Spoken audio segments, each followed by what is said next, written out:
Assalamualaikum warahmatullahi wabarakatuh. Selamat siang dan salam sejahtera untuk kita semuanya.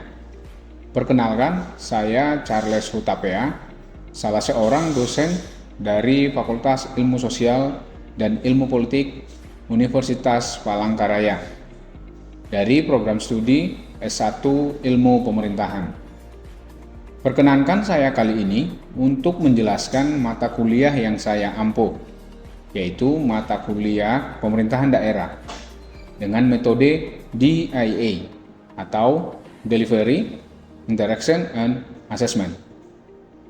Video ini dibuat dengan tujuan untuk memenuhi salah satu persyaratan sertifikasi dosen tahun 2023, yaitu pernyataan diri dosen dalam unjuk kerja Tridharma Perguruan Tinggi atau PDD UKTPT, khususnya di aspek pengajaran. Saya akan memulai untuk menjelaskan deskripsi dan informasi umum. Mata kuliah pemerintahan daerah merupakan mata kuliah wajib bagi mahasiswa semester 4 pada program studi S1 Ilmu Pemerintahan Fakultas Ilmu Sosial dan Ilmu Politik Universitas Palangkaraya.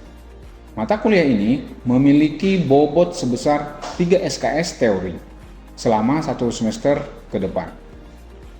Bahasa pengantar yang digunakan pada mata kuliah ini adalah bahasa Indonesia. Mata kuliah ini bertujuan untuk memberikan pengetahuan, pemahaman, keterampilan, dan kapabilitas mahasiswa dalam melakukan analisis terhadap pemerintahan daerah.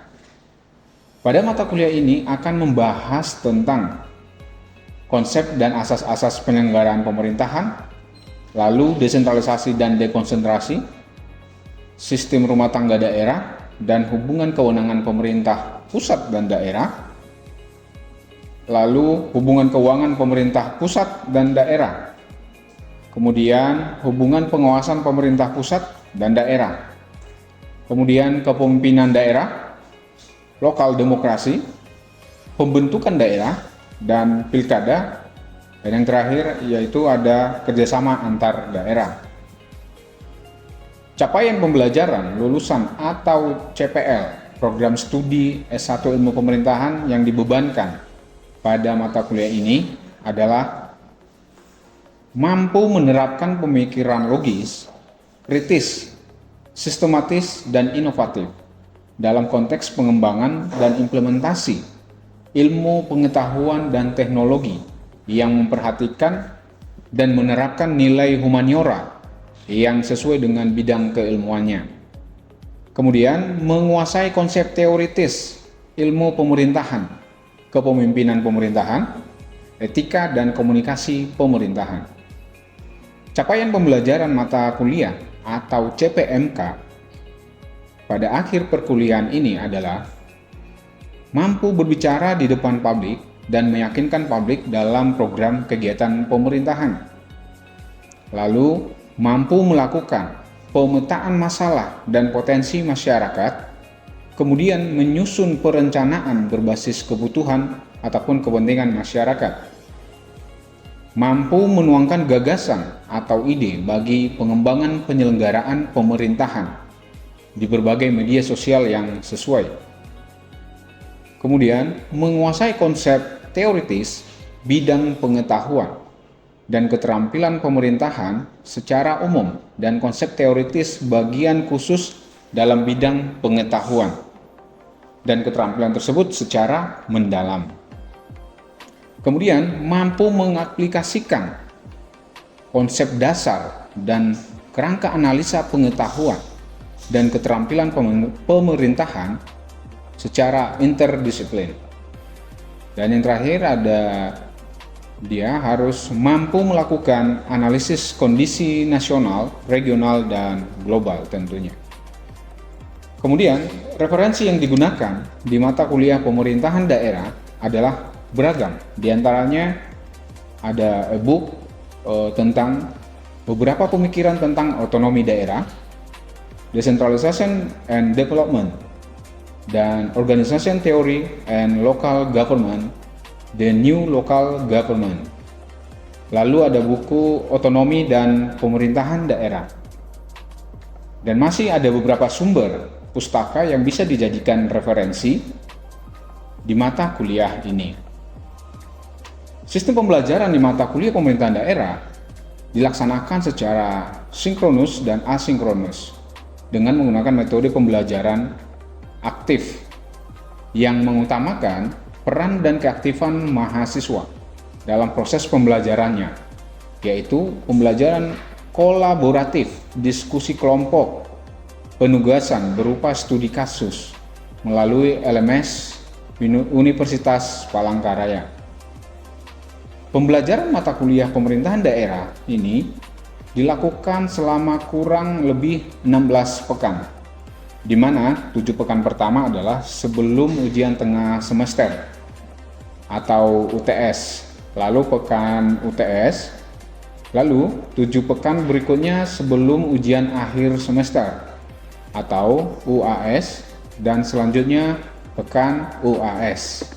Metode pembelajaran yang digunakan bergantung dari bahan kajian atau materi pembelajaran yang akan disampaikan. Misalnya seperti pekan sebelum UTS akan menggunakan metode blend learning, dan pekan sebelum UAS akan berfokus pada diskusi kelompok dan penyelesaian studi kasus. Bentuk perkuliahan secara sinkronus dilakukan secara tatap muka di ruang kelas maupun menggunakan tools Google Meet dan Zoom. Sedangkan pelaksanaan perkuliahan secara asinkronus dilakukan melalui WhatsApp group mata kuliah ini atau forum diskusi di LMS Universitas Palangkaraya dan Google Classroom untuk memfasilitasi mahasiswa dalam berdiskusi perihal mata kuliah pemerintahan daerah dan penugasan secara mandiri maupun kelompok di LMS UPR atau Universitas Palangkaraya dan Google Classroom. Evaluasi hasil pembelajaran mata kuliah pemerintahan daerah didapatkan dari kehadiran, penugasan, UTS, dan UAS. Dalam penugasan terstruktur secara mandiri maupun kelompok dilakukan penilaian, yang mana diskusi kelompok penilaiannya didasarkan pada rubrik diskusi yang di dalamnya memuat keaktifan setiap anggota kelompoknya. Kemudian, UTS dilakukan menggunakan ujian tertulis esai, dan UAS dilakukan menggunakan presentasi studi kasus setiap kelompok. Pembobotan setiap bentuk evaluasi hasil pembelajaran adalah penugasan baik mandiri maupun kelompok sebanyak 30%, kehadiran 20%, UTS sebanyak 20%, dan UAS sebanyak 30%, dengan total pembobotan hasil evaluasi pembelajaran sebesar 100%. Dengan penilaian acuan patok yang akan diperoleh mahasiswa yang mengambil mata kuliah ini adalah di angka 80-100, dia mendapatkan nilai bobot A atau 4. Kemudian di angka 75-79 dia akan mendapatkan nilai B+ atau bobot 3,5. Kemudian di angka 70-74 dia akan mendapatkan nilai B dengan bobot 3. Kemudian nilai 65-69 akan mendapatkan C+, yaitu dengan bobot 2,5. Kemudian nilai 56-64 akan mendapatkan nilai C, dan nilai 40-55 akan mendapatkan D. Dan yang terakhir dari nilai 0-39 dengan nilai E.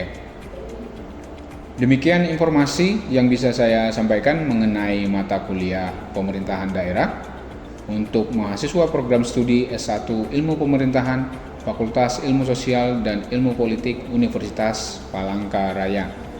Berikutnya merupakan cuplikan dari proses pembelajaran yang saya laksanakan secara tatap muka di ruang kelas. Selamat menyaksikan. Ya, selamat siang semuanya. Assalamualaikum warahmatullahi wabarakatuh. Salam sejahtera untuk kita semua. Kembali lagi kita pertemuan hari ini dalam mata kuliah pemerintahan daerah. Nah, sebelumnya saya mau konfirmasi dulu. Apakah ini sudah benar mahasiswa yang ambil mata kuliah pemerintahan daerah? Oke, takutnya nanti ada yang salah masuk kamar ya. Oke, di pertemuan sebelumnya jauh sudah kita bahas tentang beberapa topik tentang mata kuliah ini, pemerintahan daerah.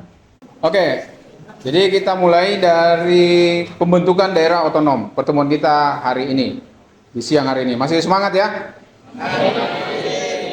Ya, gitu dong, harus semangat ya. Apalagi mahasiswa ilmu pemerintahan, yang tentunya nanti ke depan menjadi bakal calon-calon pemimpin yang mengetahui, ya, yang mengetahui tentunya dalam prinsip asas konsep penyelenggaraan pemerintahan daerah, gitu ya. Dan hari ini kita masuk ke topik pembentukan daerah otonom.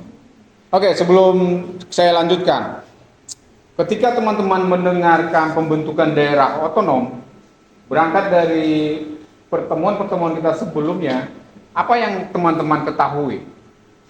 Pembentukan daerah otonom. Tentu pasti terpecik di benak teman-teman semua adalah membentuk daerah otonomi yang baru, ya kan?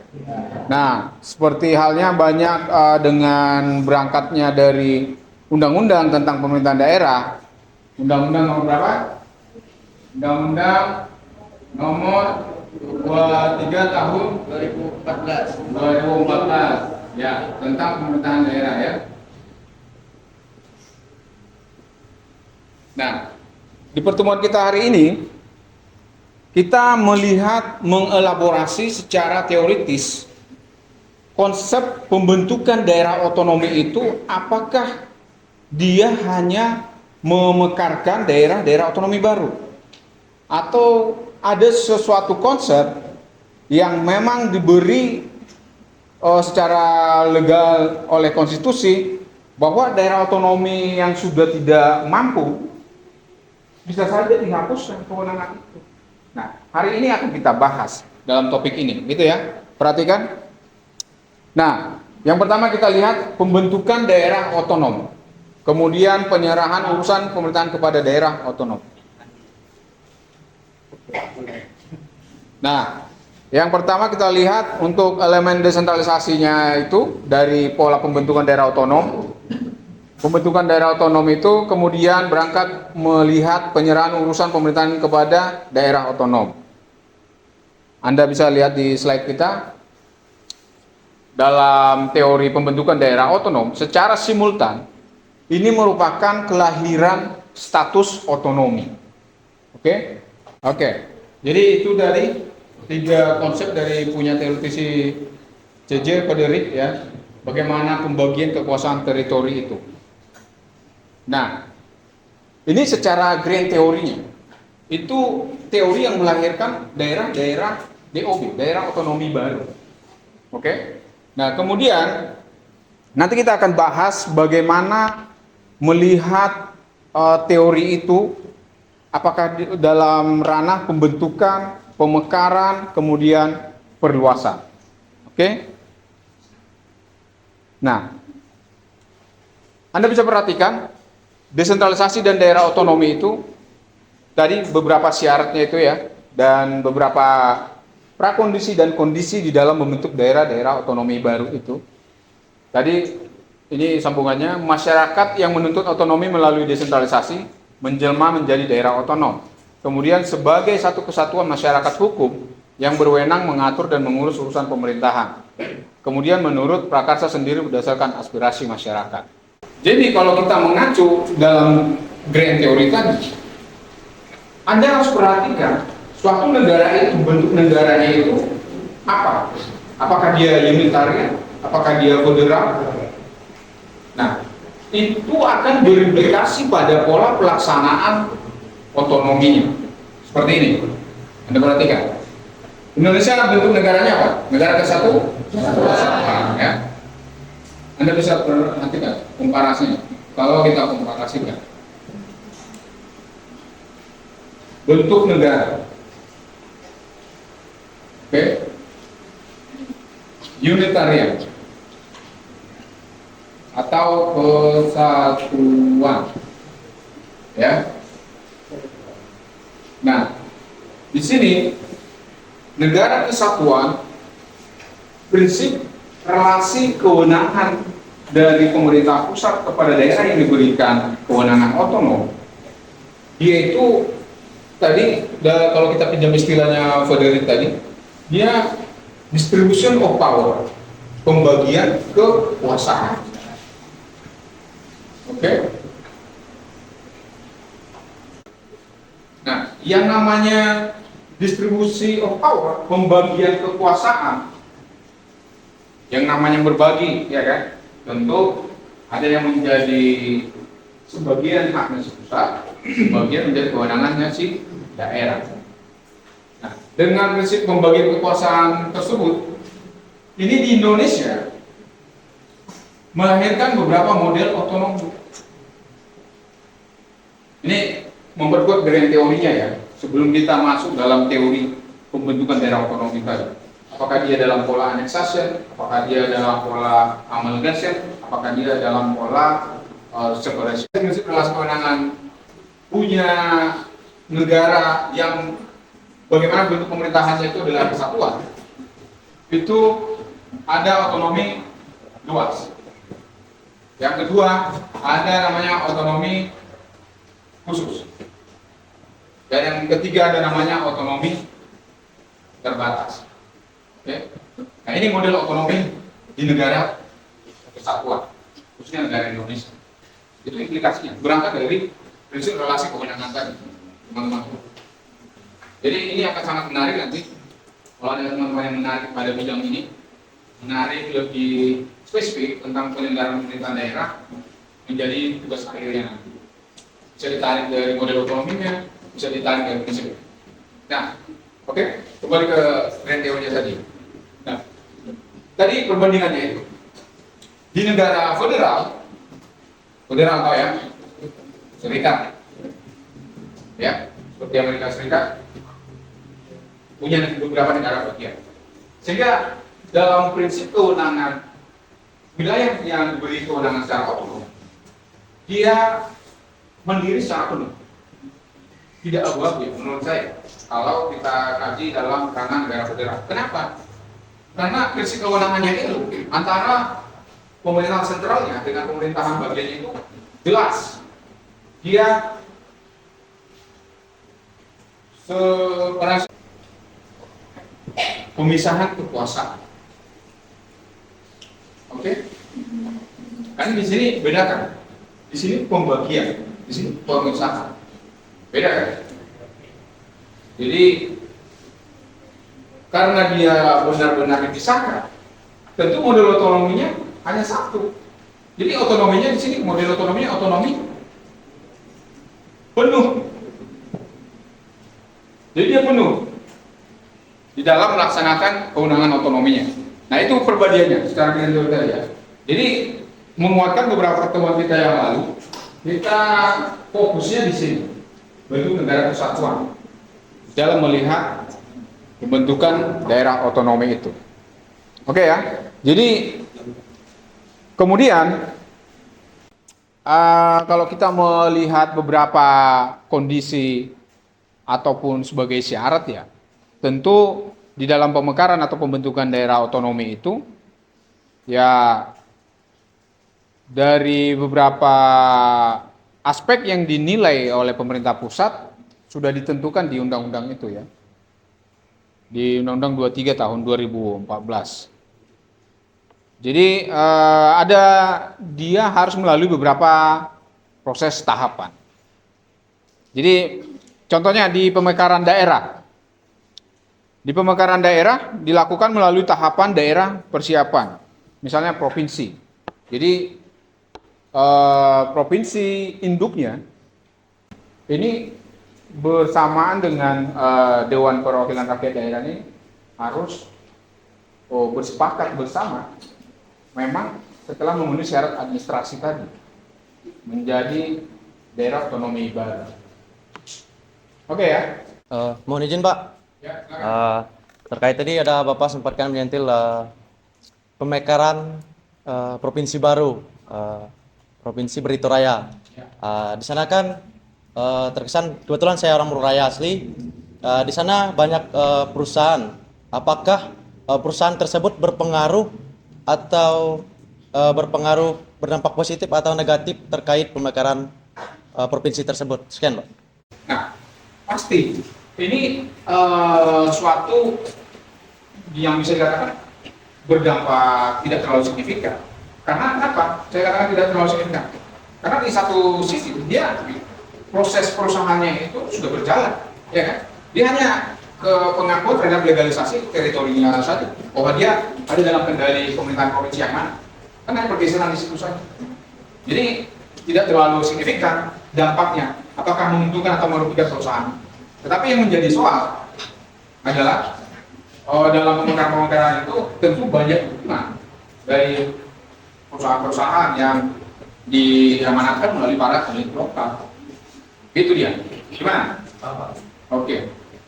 Oke, kita lanjut ya. Jadi memang sampai saat ini kesimpulan itu memang sudah kita. Jadi makanya di awal tadi saya sebenarnya tidak ada salah benar ya kan.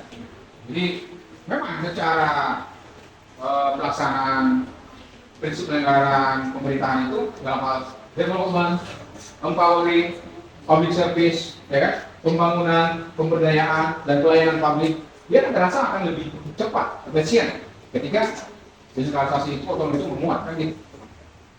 Kemudian daerah-daerah itu akan menjadi pemerataan terjadi kan gitu ya, dibanding sentralistik. Nah, bisa juga dibalik orang-orang yang konsep pemahamannya cenderung ke sentralistik, bahwa beranggapan bahwa semua aturan itu akan sangat seragam, kebijakan akan cepat terimplementasi ketika dia tidak digitalisasikan.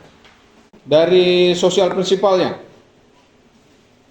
ini area pembagian area tadi maksudnya didefinisikan tanpa memperhatikan rasionalitas administratif, ya. Kemudian struktur teritori pemerintahan dan administrasi mengakomodasikan kepentingan masyarakat yang didasarkan pada perbedaan regionalnya secara sosial seperti sejarah, kesukuan, bahasa. Nah, contohnya begini, pembentukan Kalimantan Tengah dipisahkan dari Kalimantan Selatan, ya kan? Ya tidak? Ya. Nah, tetapi Kalimantan Tengah menjadi wilayah atau provinsi otonomi baru dibanding wilayah induknya sebelumnya yaitu Kalimantan Selatan. Tetapi kenapa lebih luas Kaltengnya? Kondisi yang saya lemparkan tadi, jawabannya ini. Struktur teritorial, pemerintahan dan administrasi mengakomodasikan kepentingan masyarakat yang didasarkan pada perbedaan regionalnya. Region yang dimaksud secara sosial seperti sejarah, kesukuan, bahasa, dan lain sebagainya, atau kombinasi di antara ketiga ini. Coba kita elaborasi. Kalimantan Tengah dengan suku apa? Etnisitas apa? Hah? Dayak, iya kan? Jadi daerah Kalimantan Tengah ini ditinggali oleh etnis Dayak. Jadi berdasarkan kesukuan dan bahasa yang sama. Pembagiannya di situ. Nah, Kalsel, jadi penyebaran mereka sebatas wilayah yang ada sekarang. Nah, Kalimantan Tengah berdasarkan aspek kesukuan, kultur, custom, ya, bahasa. Nah, sehingga memperoleh wilayah yang sangat luas. Jadi atas kesamaan tadi. Nah, ini juga yang mau dibentuk oleh tadi yang saya contohkan di awal, Madura tadi kan, Pulau Madura, mereka ingin membentuk menjadi provinsi tersendiri, Provinsi Madura, atas sejarah, kesukuan, dan bahasa tadi, ya kan? Jadi hanya mereka terbentuk secara administratif. Mereka tidak memenuhi bahwa menjadi provinsi yang baru minimal harus gabungan dari berapa kabupaten kota? 5. ya kan? Jadi dia harus ada 5 kabupaten yang menyatakan diri menjadi sebuah provinsi baru.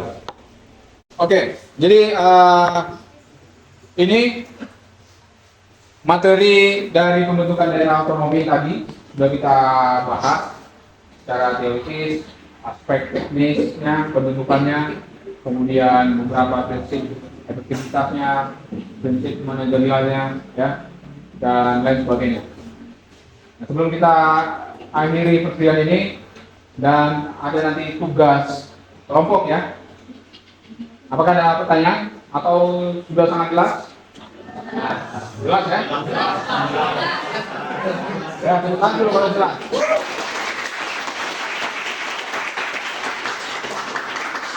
Oke, terima kasih. Jadi walaupun sangat jelas, saya tetap menugasi Anda semua ya.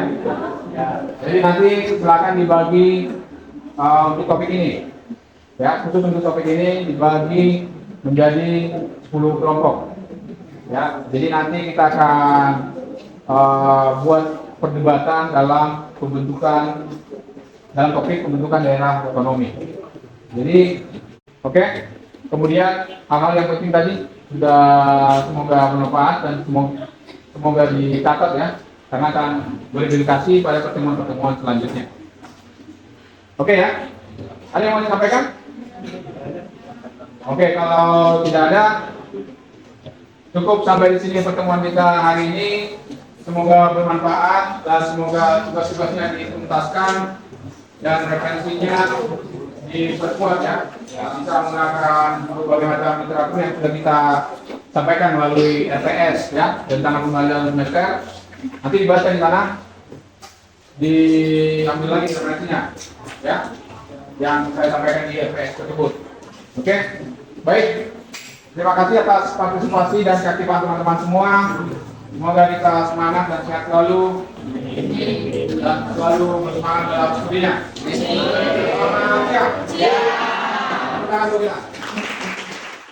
Demikian deskripsi singkat serta cuplikan proses pembelajaran dari mata kuliah pemerintahan daerah yang saya ampuh. Semoga dapat memberikan gambaran mengenai kinerja pengajaran yang saya lakukan, khususnya di mata kuliah pemerintahan daerah. Untuk mahasiswa program studi S1 Ilmu Pemerintahan Fakultas Ilmu Sosial dan Ilmu Politik Universitas Palangkaraya. Saya mengucapkan terima kasih kepada seluruh tim penilai dan panitia sertifikasi Smart Dosen tahun 2023, khususnya dari Direktorat Sumber Daya Dirjen Dikti dan Ristek Kemendikbud Ristek. Tidak lupa juga saya mengucapkan terima kasih kepada Universitas Palangkaraya, Fakultas Ilmu Sosial dan Ilmu Politik, rekan sejawat, dosen, dan rekan-rekan mahasiswa. Demikian yang dapat saya sampaikan. Atas semua kekurangan dari saya mohon maaf yang sebesar-besarnya. Wassalamualaikum warahmatullahi wabarakatuh.